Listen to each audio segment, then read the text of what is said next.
Greetings and welcome. When we last left our travelers, they had negotiated with Lord and Lady Civilian, which I slightly changed the pronunciation because I realized that their name sounded a lot like just the word civilian. So I was like, well, if we're going to evacuate the civilian Fonda civilian, that doesn't make much sense. Let's change it. So we add a little E action in there. So it's Fonda civilian, and that will help us distinguish the words. And if you've been on this channel at any point, you know I trip over words quite a bit. So that's it. So we made a deal with Lord and Lady Civilian to find their granddaughter Fonda. We were offered a 50,000 credit bonus, given a generous loan, and indeed, which I did not make the Excel spreadsheet of finances. I will do that next time. And agreed to go to Light to try to find their granddaughter, Fonda. Before we go, once we agree and before we leave, we do get a message from Lord Civilian indicating that they had a tracker installed on their granddaughter. They give me the frequency. They give us the frequency for that tracker. It's a short range, so it's probably only 1 or 2 kilometers at most. Probably less in sort of an urban environment and an environment with lots of, metal and buildings and so on. They indicate that they had it implanted when she was under sedation for dental work, and it is essentially one of her teeth is a broadcast, right? And so they tell us so that we can find her, ID her, right, or ID her remains, that kind of thing.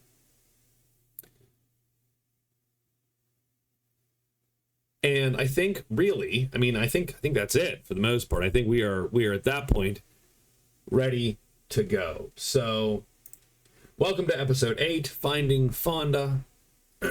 And we are going to head out. We're going to go to Light. That's 4 days away, plus a little bit of time. So we'll say an extra 1 day, just generally. So we made payment on day 151. We travel to Light. And we're going to say that takes 4 days plus 1 day in system to get there. And so that means we're on day 155. And we do have to make some, so Light is 4 days away. We travel from Sunder, done. We actually don't need the map, but we do need, it would be good probably to check out the Light Atlas. So there are 3 nations on Light. There's the Vesporan Light Legion. I call them the nation here, but I like Light Legion. It's backed by the Vesporan Revolution. They inhabit the eastern landmass. So over here, the big landmass. And they are pressing Ravas for control of the main starport. The main starport is in this central area. I think that's my little arrow, if you notice, I think. Oh no, that's I don't know what the well in any case. Oh, it's here. Yeah, the main port might be here, so that's why they're pressing, right?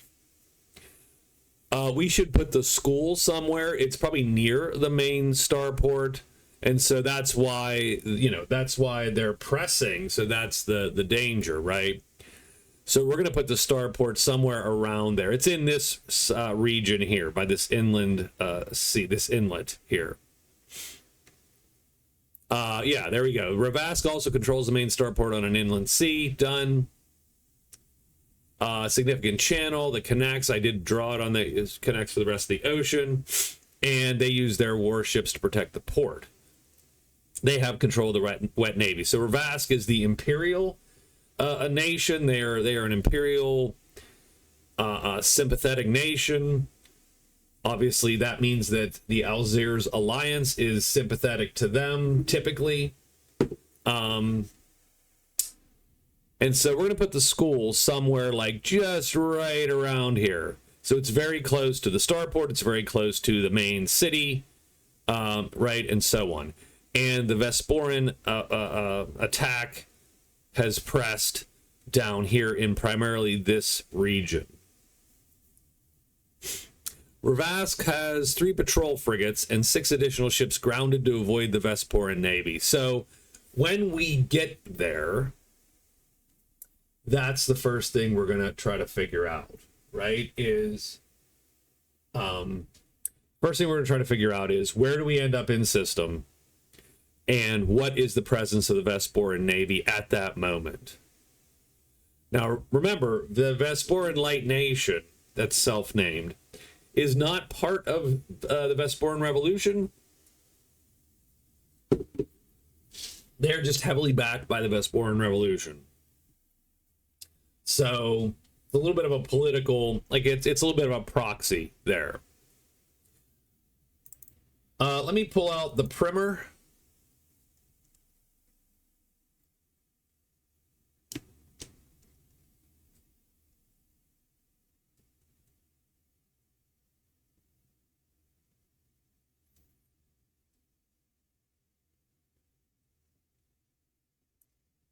I'm gonna guess. So we're gonna roll 2d. We're gonna roll 2d6, and let's do that. So let's roll 2d6. So skill roll 10.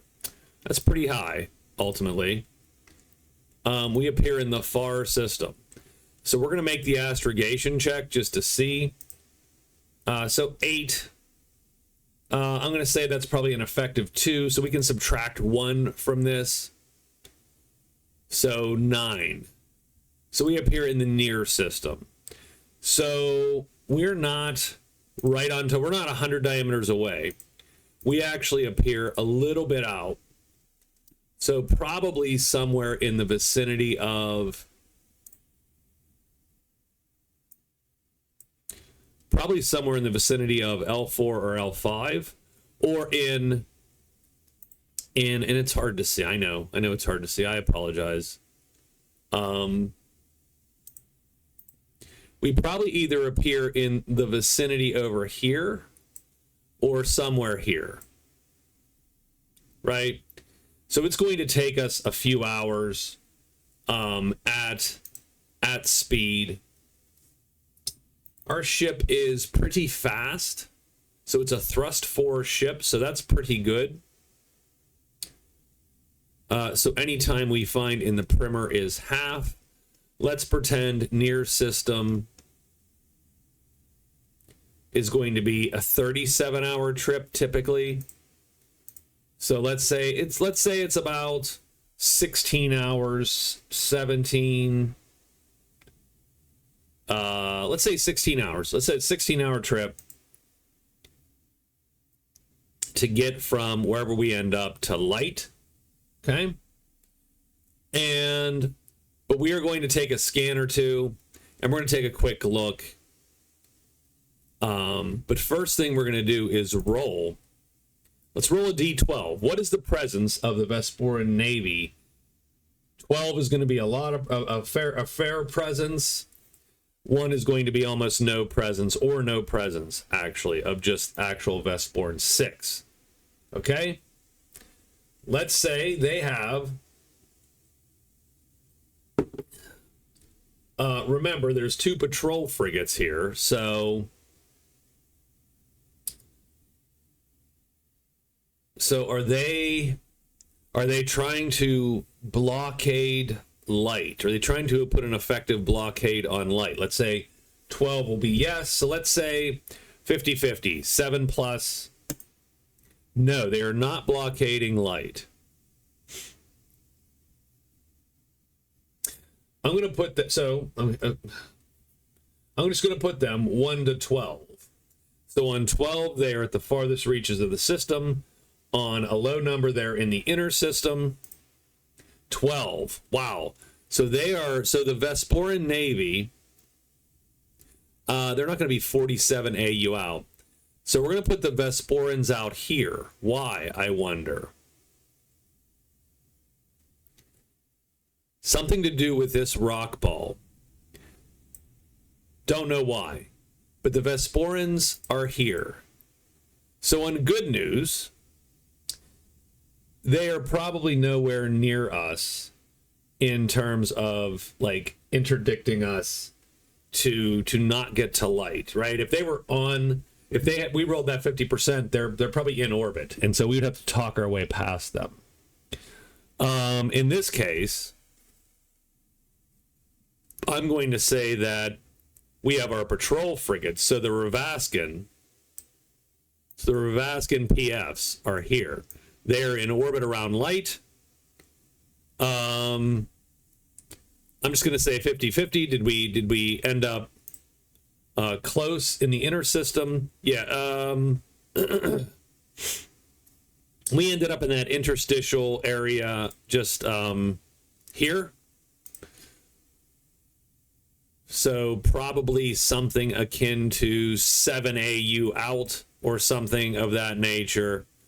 And we're going to jet in. Done. Let's call it that. And the Vesporans would never, they wouldn't catch us probably. Excuse me. Little bit clunky throat here. So we make it in. We are probably, contacted by the patrol frigates. So, right. So these ships are so let's write that down. Give me a second. Give me 1 second. So let's pause. And a good question too, are there any other ships on scan? So that's sort of interesting, right? Are there any other ships sort of putzing around in system?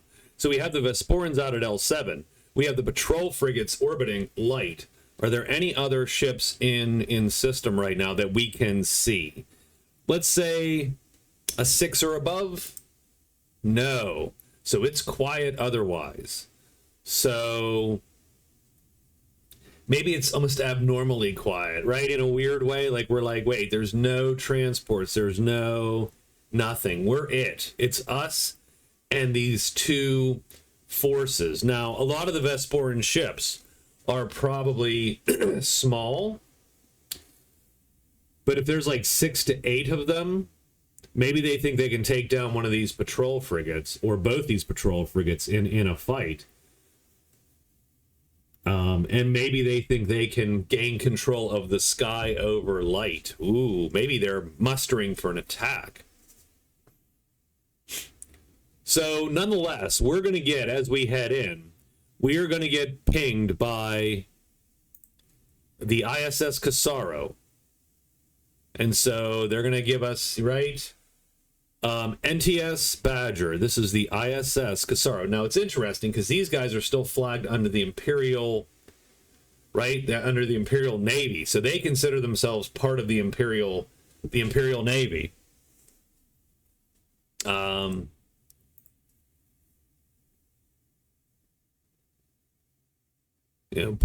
So it's probably ISS Casaro, NTS Badger. This is the ISS Casaro. We're going to need you to shut down your engines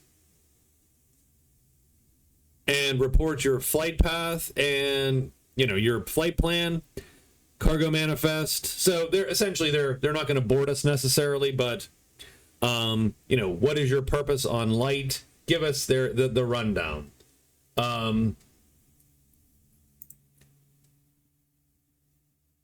And I think I think we're relieved that these are ISS ships. So I think we'll talk back. Right, this is the NTS Badger. We are flying from Sunder under the auspices of the Sundaran government. We are here on a peaceful mission to evacuate civilians from any war zones. And we do have 24 tons of cargo to sell at the main downport. Like, we're pretty much totally honest. I don't think it's that hard to get past these guys, right? I said they would be worried about if you were flying to the other guys, kind of, I think. And so that's sort of the question there, right, that they have. So I'm going to give us just the tiniest bit of, right, we'll persuade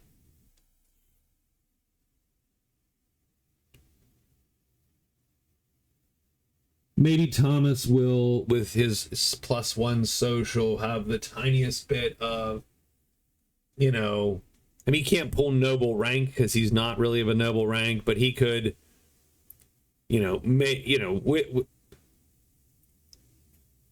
talk a little bit of a game to the Imperial captain in terms of that, but he does not succeed. So I think the reception is cool.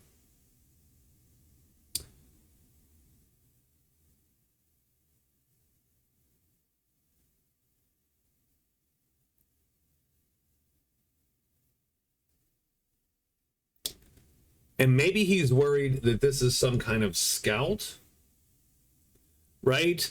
Maybe they've seen, so have they seen the ships? Do they know those ships are out there? Those ships could be like, I don't know what the maneuvers they've done or whatever. It is possible they are they're hidden. The ships out at L7.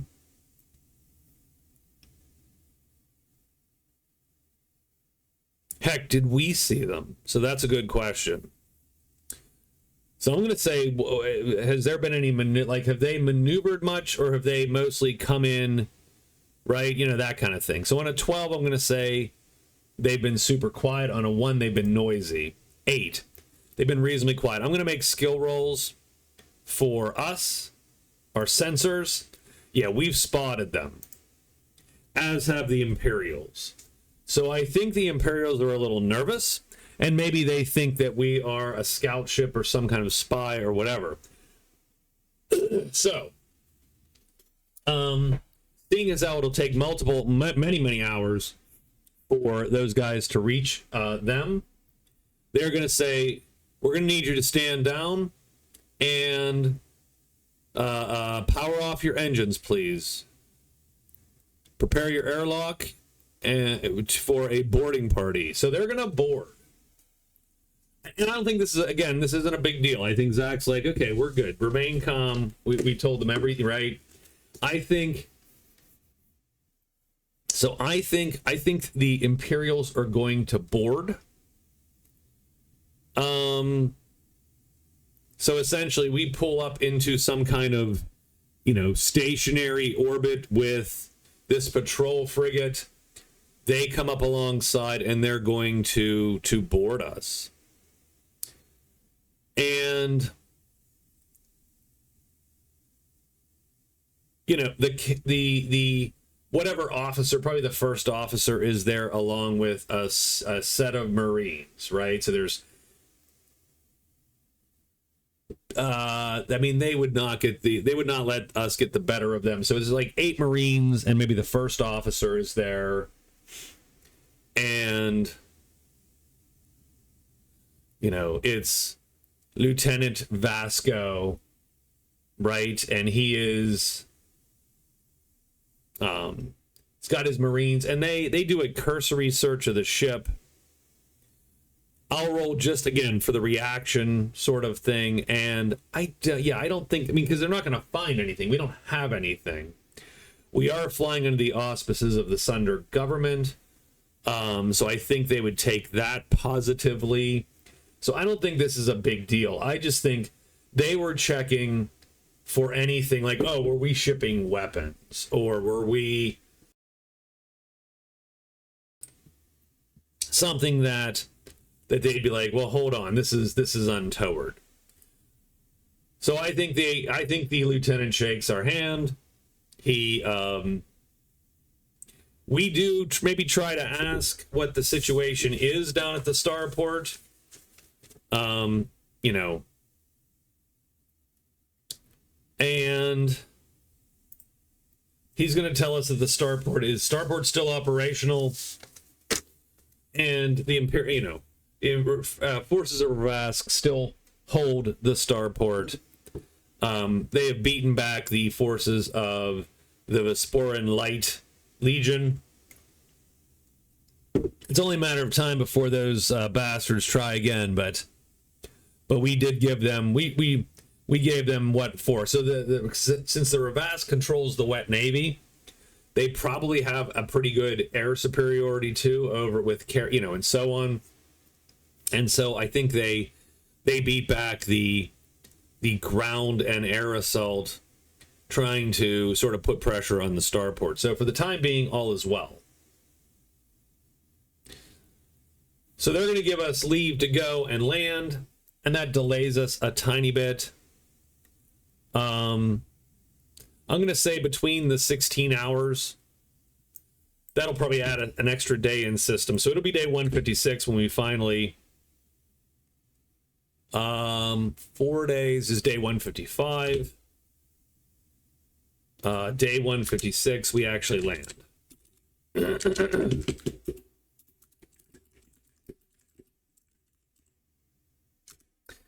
And so once we land, we're going to have Parker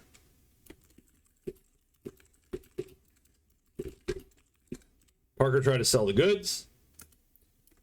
Rest of the group heads to the school, I think, to start the investigation.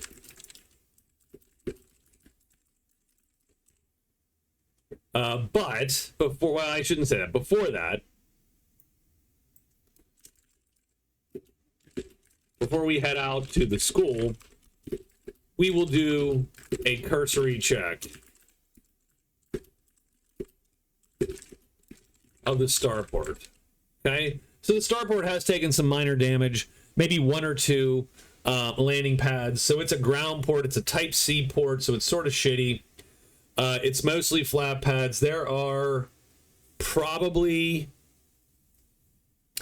I am going to say, there's probably quite a few ships here.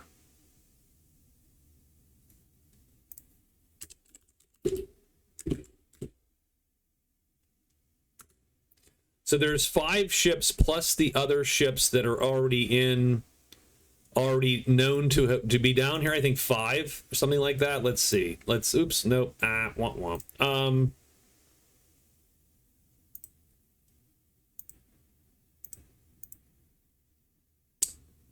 6 additional ships grounded. So there's 11 ships down here. So a couple of those are in hangars. And those ships would be anywhere between 100 and, say, 400 tons. The patrol frigates are probably 500 or 600 ton ships. But they're fairly well armed and armored for that size of ship. The rest of these ships are probably in some fashion, sloops, scout ships, gunboats, etc., anti-piracy, which what patrol frigates are. So it's not a gigantic navy for our Ravask folks. Certainly the Vesporans, if they moved in full force, would probably be able to sweep the skies if they wanted to. I mean, if you bring the cruiser in, but that cruiser can't. Like, the problem with that big cruiser is it's one big old ship, so a lot of the fleet has to support that thing, and a lot of their materials have to support that thing. And they can't just move it around everywhere because it costs a lot to run. And that's their bastion against the Imperials coming back in, is they're going to have to face their own cruiser. So they probably keep it up in Vesper and don't bring it down. So we'll see. We'll see what happens here.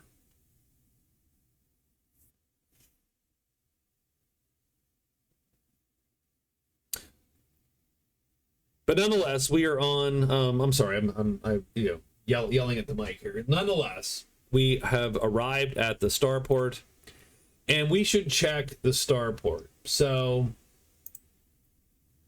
I do have, so I don't really have a super procedure for this investigation. Like I did a better job of the other one, but this one somehow was harder. I'm not sure why.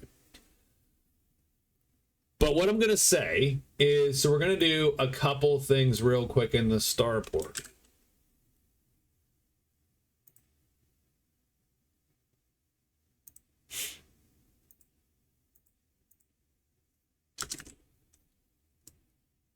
So the starport, we're going to check two things.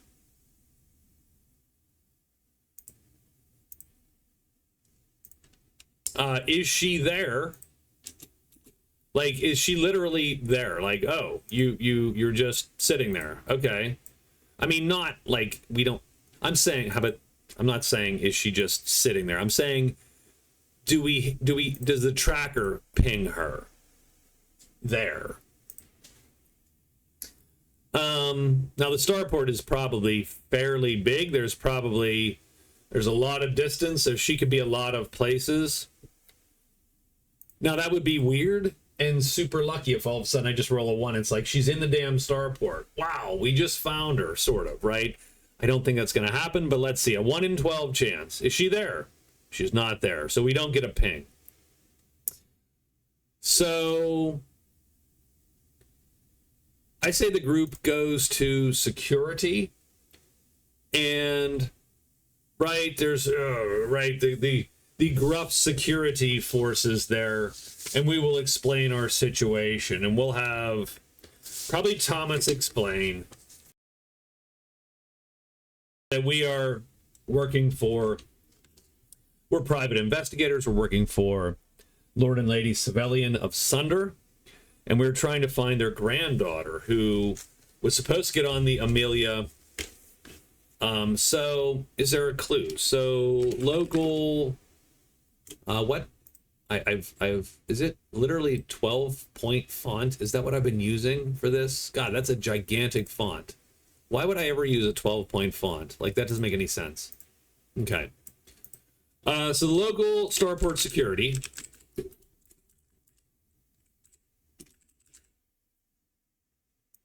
That feels big. Okay. All right. I am.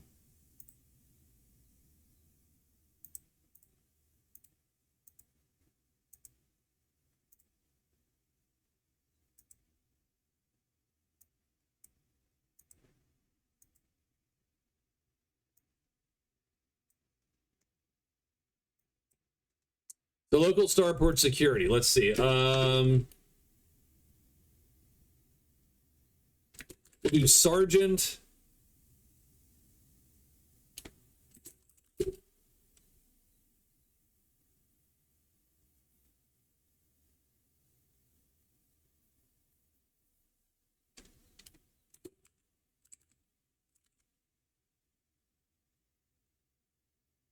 Emil, no, nah, I don't like the two. How about Emmett? Emmett Norrell. So Sergeant Emmett Norrell.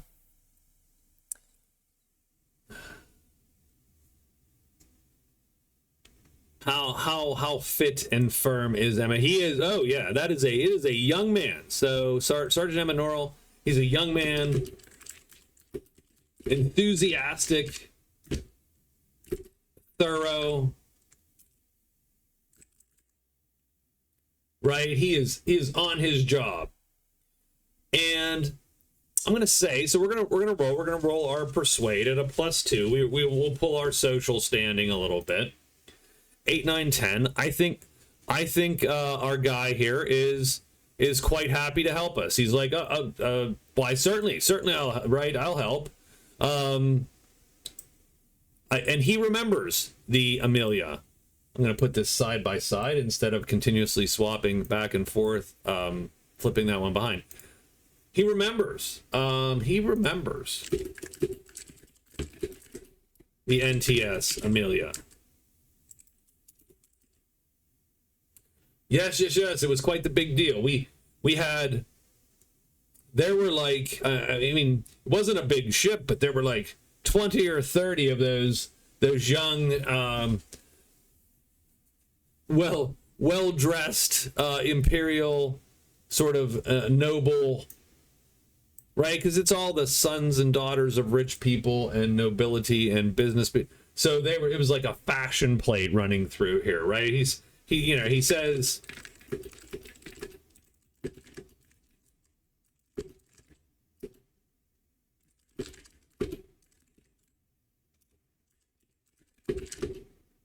let's say 30 young nobles.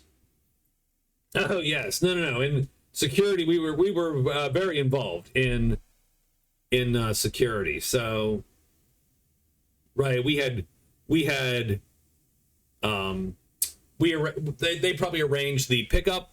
So Starport Security arranged the pickup.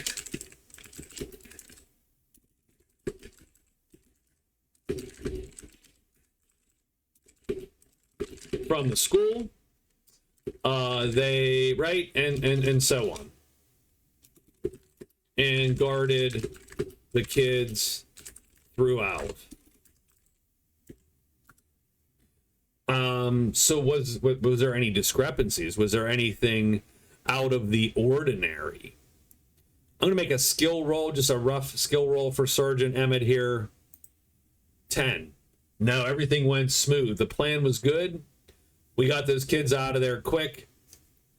And so why did they evacuate? I mean, I know there was fighting, but was there actually any real danger to the school? So let's roll the condition of the school on a 1 to 12. 1. Wow. Okay. So I have 1. So I have the school. What's the state of the school? 1 is it was destroyed by the fighting. So I'm actually going to say that, I'm going to say that, okay. I don't know what this means yet. Give me a second.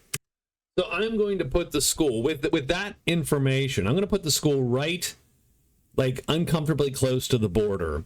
So it's on the coast, uncomfortably close to the border with the Light Legion, and that the school was essentially overrun. Like, they established a lightning quick attack using armor, and now they didn't attack the school per se, but in the fighting, either the Legion occupied the school or the Ravask troops occupied the school, and then shelling and the fighting that then occurred pretty much took the school out. What was the condition? So we asked, why did the Imperials, the Sundarans, evac their kids? What is the condition of the school?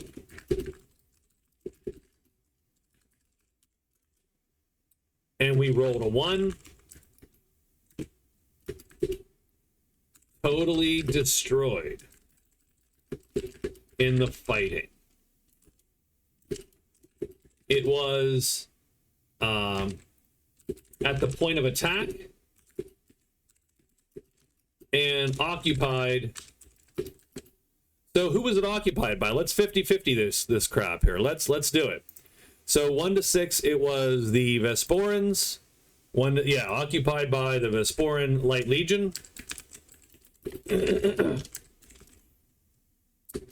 And then shelled by the Ravask troops to take it back. So that lends itself to a lot of stuff. I have a lot of possible outcomes for this poor girl. I have a lot of possible outcomes for her. And, well, one of them is she is lying dead under some rubble, presumably, because that is unfortunately likely now.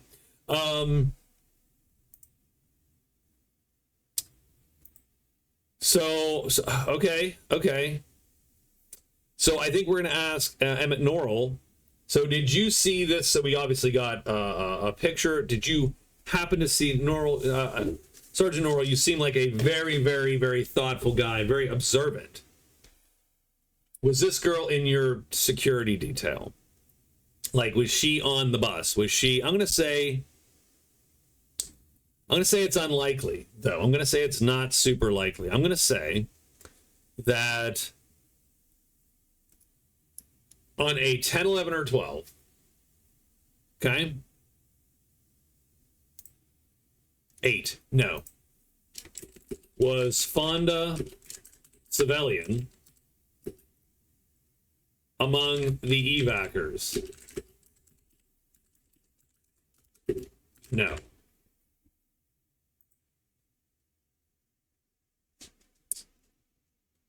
I think that means, so she never made it to the starport, right? So as far as we know,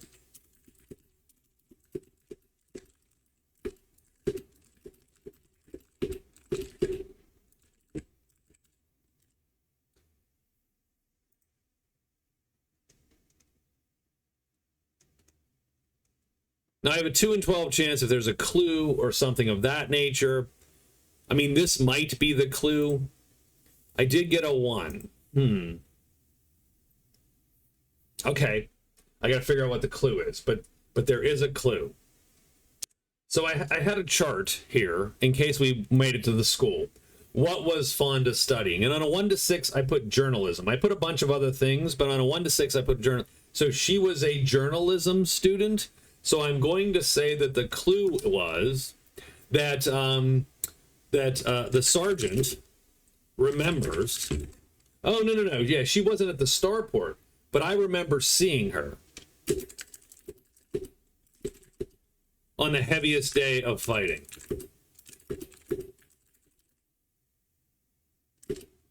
On the news. On the news. Right? So on the news. So he remembers seeing her on the news. Oh yeah. There was a frontline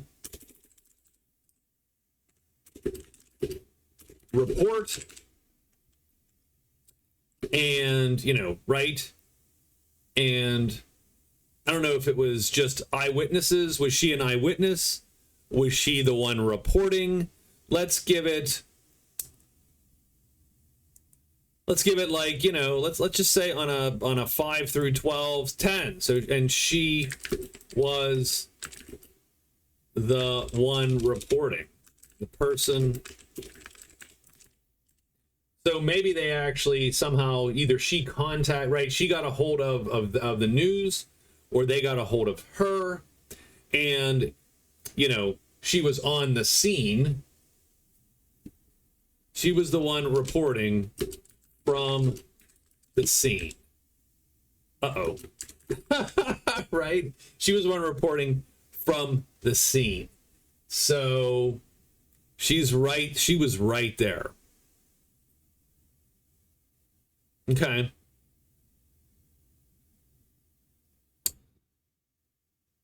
So I think what we're going to do, we're going to split the party up. So I think Parker. So Parker's going to try to sell the goods. I'm going to put this. I'm going to put it down here. So Parker's going to try to sell the goods. And the rest of the group, we have one or two places. We either go to the school or try to see this footage. I'm not sure which to do yet. Let's while we think about that, let's get Parker to sell these goods. So we have 24 tons of petrochemicals.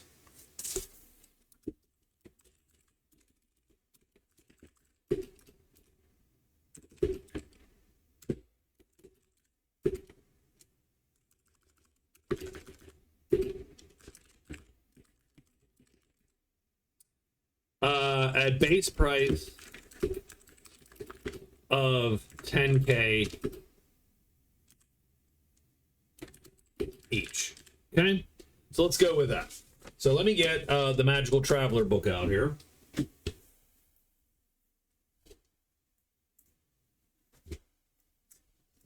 And we'll look up the trade goods, obviously 10K each, but we do have. So I think a lot of it just comes down to what the role is going to be, and we do have to find, obviously, find someone to buy it, which we will figure out what those rules are too.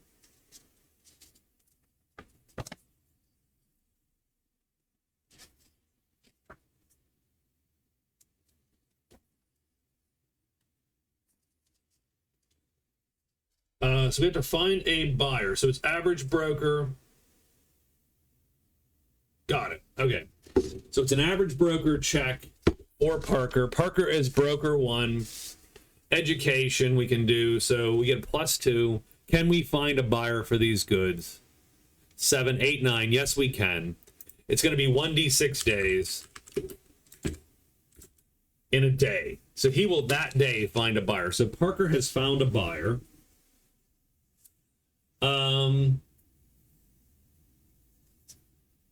And we do have to roll 3 dice and apply the modifier. So for petrochemicals, they don't particularly. So I'm going to say, I'm going to give this a +2 total on the roll because this is a planet at war. And petrochemicals, and they have a wet navy. So it's not like there's going to be a problem finding that, right? Roll 3 dice, add the broker skill, and then add any DMs. So roll 3d6. We get an 11, 12, 13, 14. We're going to be able to sell these at 115%. So in other words, 11. So Parker, he finds a buyer for 11.5K.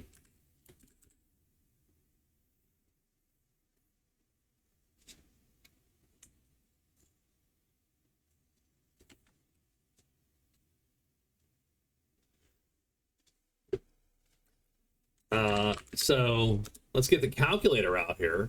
11.5 times 24 is we're gonna make 276,000 credits. Now we owe 168 of those back to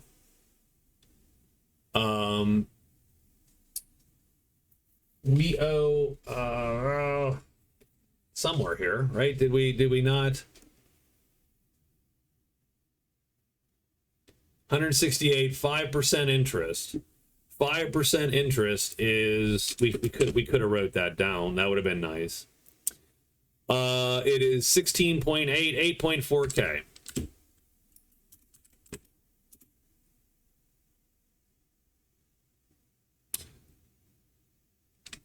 So hold on.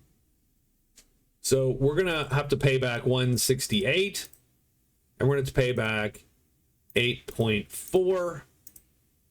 99.6. We're gonna make 99.6 profit on that.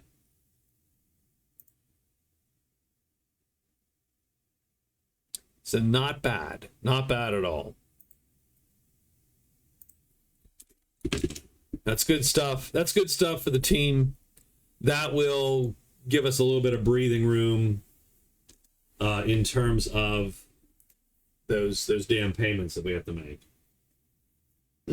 So, good on Parker. I appreciate that.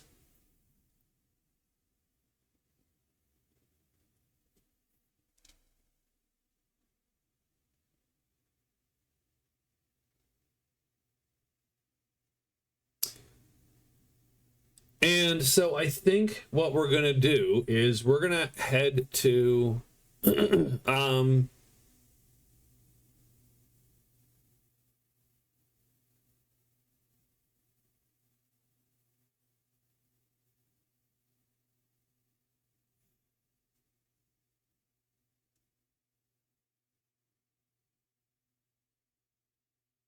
we're gonna head to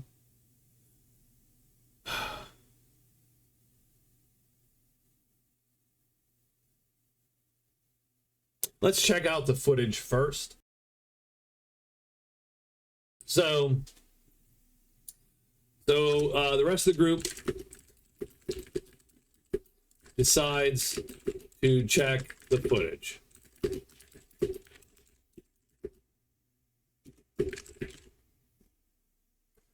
So I tell you what we will do, though, since my throat is getting a little rough, and I do want to stream tonight because we're going to play some Dune Awakening tonight. We're going to call it here. So we got our buyer, we have our place to go, right? And we know where we're heading. So let's do that. Let's hold off a second. We will come back here in a little bit. We'll have a next episode. We'll see what this footage says, and we'll probably maybe head to the school. I'm not 1,000% sure, but we will definitely see. And I'll have to make up a little chart. What does the footage show, right? So we're gonna make that up to see what's going on, and then go from there. So that's it. That was I hope you enjoyed the episode, and join me again here soon for episode 9.